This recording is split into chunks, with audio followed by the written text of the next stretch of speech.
alguns avanços importantes, né? Num país onde a taxa de feminicídio cresce assustadoramente, a violência contra as mulheres é algo que também assusta, e uma coisa que chama muito a atenção são as várias violências que essas mulheres, que as nossas mulheres, elas sofrem. E são vários tipos de violência. Não se engane que a única violência é a violência física, porque é aquela latente, aquela visível, digamos assim. Não, são vários tipos de violência. Nós temos violência sexual, física, patrimonial, moral. São algumas que eu posso estar explicando aqui rapidamente. Então, não existe apenas aquela violência que você consegue visualizar, tem a psicológica, né? Mas as violências, as mulheres sofrem todos os dias e todos os tempos. E aí, quando essa mulher ela não se abre, não fala, porque ela já está numa situação de violência, já de psicológica, inclusive, ou de várias violências, e ela não consegue pedir socorro. Ou quando pede socorro, ela é sufocada. Porque a mulher que é a vítima, muitas vezes é colocada numa outra situação. O agressor se torna vítima, consegue reverter a situação. Isso é muito, infelizmente, comum. E acontece com muita frequência. É muito raro, aliás, raro não. Infelizmente é muito comum você ouvir comentários assim: nossa, aquela roupa daquela moça ali, sainha apertada, decotada, olha a roupa dela. Depois é estuprada, não sabe por quê. Como assim? O estupro, que é um crime hediondo, terrível, a vítima é a culpada por ser estuprada? Como assim? Deixar claro, a mulher se veste como ela quiser. Isso é dela. Nenhuma mulher veste uma roupa porque ela quer ser estuprada. Isso não existe. Veja a mente, o comentário do estuprador, do agressor. E aí ele quer ainda se justificar. Entende? Eu matei mesmo ela, minha ex-mulher, porque ela não queria mais nada comigo. Ela parou de ter relações comigo, ela estava estranha, eu suspeito que ela tinha outro. E se tivesse outro? Né? Lavei a minha honra. Como assim? Quer dizer, a mulher que já não queria, mas não gostava mais, de repente já não tinha, não tem mais o convívio, talvez até ela já era vítima de outras violências do seu companheiro, quer dar um término, ela é o que? Ela é posse da pessoa? Ela não pode ter a liberdade de querer terminar? Aí ela, porque ela tem de repente já até terminou, já falou que não quer mais, aí a mente criminosa do assassino diz que vai cometer, mas é para lavar a honra. E você faz como coitado. E quer saber o pior? Tem pessoa que engole e aceita. E a mulher, que é a vítima, se torna, vira o jogo. É um absurdo. Então a mulher, ela sofre violência física, espancamento, apertar braço, arranhão, beliscão, tortura, machucar com lâmina, estrangulamento, atirar objetos, são exemplos de violência física. Violência psicológica, ameaça, constrangimento, humilhação, perseguição, insultos, proibir de viajar, isolamento, proibição de estudar. Acredite, tem gente que é proibido de estudar. Tem marido que fala que a mulher não pode estudar. Manipulação, tem mulher que é manipulada, tem mulher que é ameaçada. Tudo isso são violências, são exemplos de violência psicológica. Violência sexual, estupro. Estupro não é só conjunção carnal, viu, gente? Que é a relação pênis, vagina. Estupro é tudo. Tudo que não houve consentimento é estupro, tá? Tudo. Então, estupro, impedir uso de métodos contraceptivos. Tem marido, companheiro que impede, que proíbe a mulher de utilizar de métodos contraceptivos. Isso é violência sexual, tá? Eu anotei aqui, ó, forçar a mulher a abortar quando ela não quer, forçar matrimônio, gravidez ou prostituição por meio de coação, chantagem ou suborno. Violência patrimonial, controlar o dinheiro da mulher. 2024. Acreditem, ano 2024. Parece que nós estamos numa sociedade feudal, né? Marido, companheiros que controlam o que a mulher ganha e o que ela gasta. Pega o dinheiro, dá uma parte para ela e fica com o dinheiro. Acontece isso. Isso é uma violência patrimonial. Não pagar pensão alimentícia, destruir documentos pessoais, estelionato. E aí a violência moral. Acusar de traição, ficar acusando, suspeitando, vigiando, perseguindo, emitir juízos de valores sobre a conduta, críticas mentirosas, expor a vida íntima, xingamento, desvalorizar a pessoa, desqualificar a pessoa pelo modo de vestir, né, pelo modo de se postar, modo de falar, são exemplos de violência moral. Tá bom? Vamos falar agora dos direitos da pessoa com deficiência.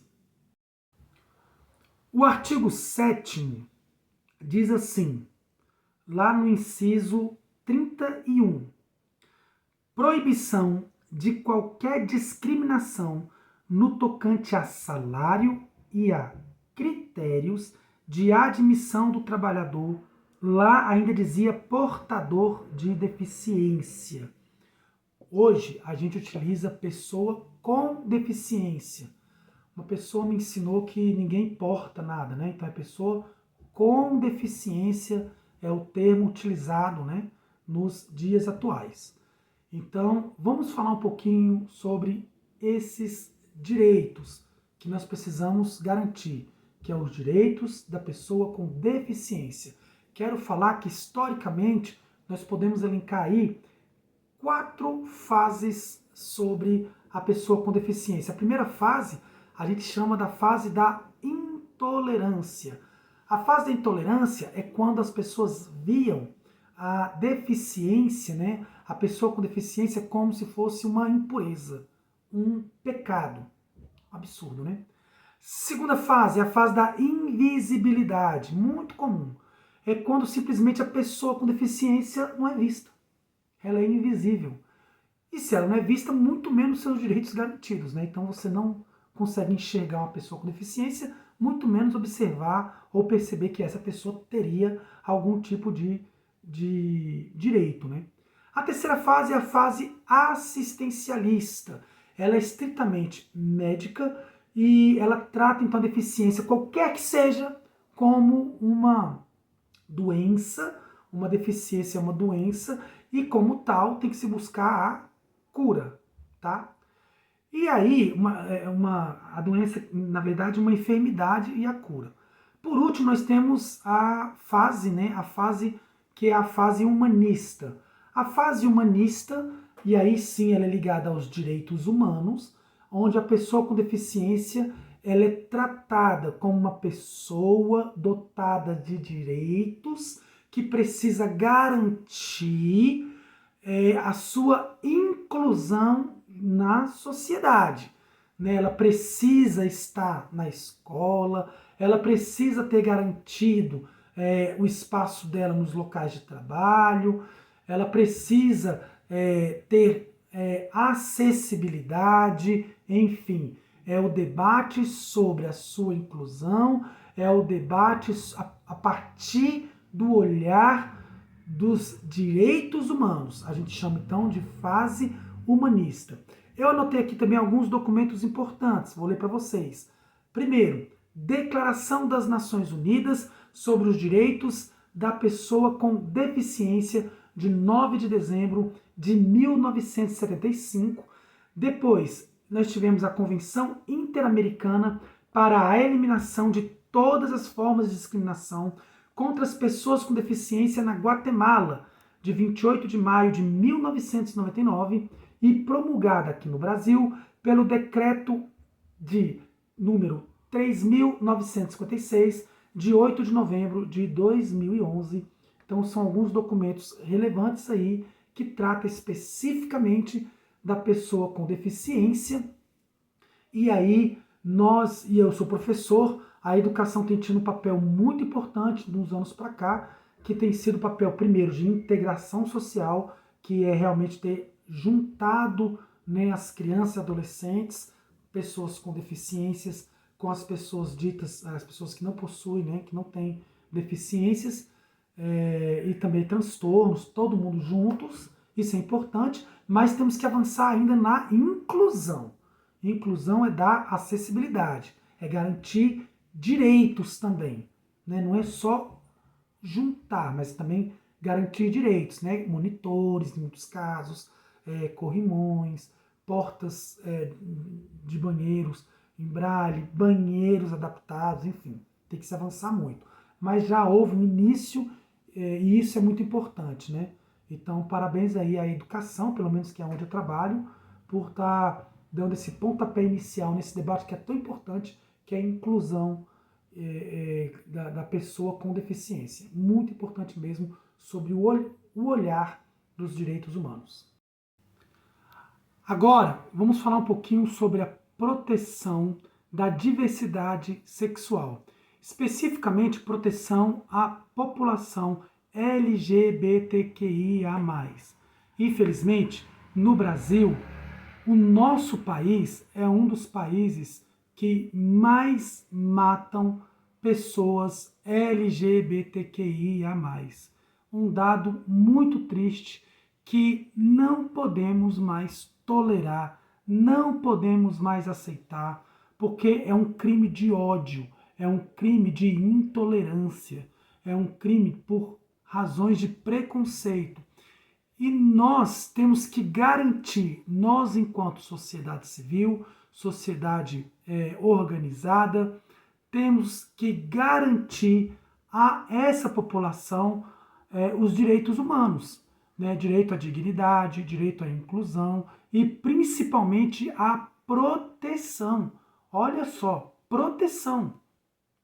Por isso, tem alguns documentos também bem interessantes que, ao longo dos anos, resultado de muita luta, muita militância necessária, a população LGBTQIA+, conquistou. Princípios de Yogyakarta, que esses princípios, esses documentos, esse conjunto de documentos, ele é das Nações Unidas, que trata da diversidade sexual e identidade de gênero. Depois, nós temos também a Declaração condenando violações dos direitos humanos com base na orientação sexual e na identidade de gênero, de 18 de dezembro de 2002. E depois, de repente, o mais relevante aqui interamericano é a Convenção Interamericana contra toda forma de discriminação e intolerância, de 5 de junho de 2013. Infelizmente, isso é muito pouco. Existe ainda muito pouco, e aí não posso afirmar que é irrelevante, porque na verdade é muito relevante, todavia, dentro do contexto mundial, dentro dos dados, dentro do tamanho que é, o grau que é a violência, as pessoas dizimadas, mortas, todos os dias, tem muita coisa a se fazer. A garantia aos direitos humanos, a garantia de direitos humanos à população LGBTQIA+, tem que ser feita cotidianamente. Existem relatos de muitas pessoas que dizem o seguinte, olha, porque eu sou uma pessoa LGBTQIA+, eu tenho que estudar muito mais do que o outro, eu tenho que me posicionar muito mais, eu tenho que ser sempre melhor do que a outra pessoa para poder ter direitos básicos, né? Para poder ser aceita na sociedade, um absurdo. Então, isso tem que acabar, isso precisa acabar. E isso só vai acabar, a intolerância, o preconceito, quando a escola se propor a ter um debate sério sobre o assunto, quando as pessoas aceitarem, reconhecerem e respeitarem. Isso é fundamental.